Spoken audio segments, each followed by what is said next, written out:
Morning lakay. Ito, uminom na naman tayo ng Banabat Sambong. Maganda. Yung mga may problema sa pag-ihi. Ito, uminom kayo ng uminom nito. Para gumanda yung pag-ihi nyo. Lalo yung ang ihi sa gabi.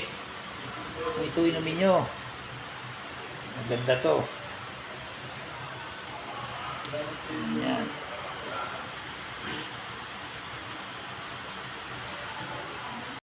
Natin itong Banaba. O yan, Banaba. O, diba? Yan tayo ng Banaba, Sambong.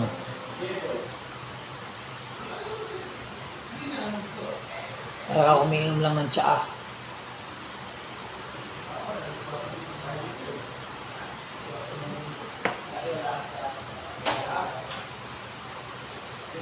Try nyo rin sa inyo. Maganda sa katawan to. Maganda rin sa pag-ihi. Gaganda pa yung kidney nyo.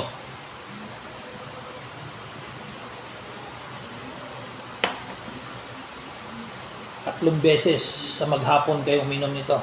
Bago kayo kumain sa umaga, bago kumain sa tanghali, tsaka bago kumain sa gabi.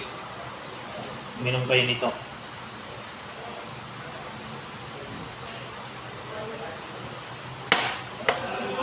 Kung meron naman kayong daon ng Banaba at Sambong, tapos meron kayong tangkay ng malunggay, pwede nyo isama yung tangkay ng malunggay doon.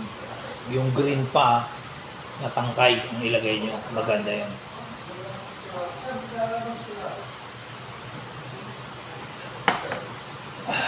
O yan lakay. God bless. Ingat-ingat kayo lagi. Adjourn. Marami pa. Pero ubusin ko to. Sige, ubusin na natin para makita sa na inubos natin.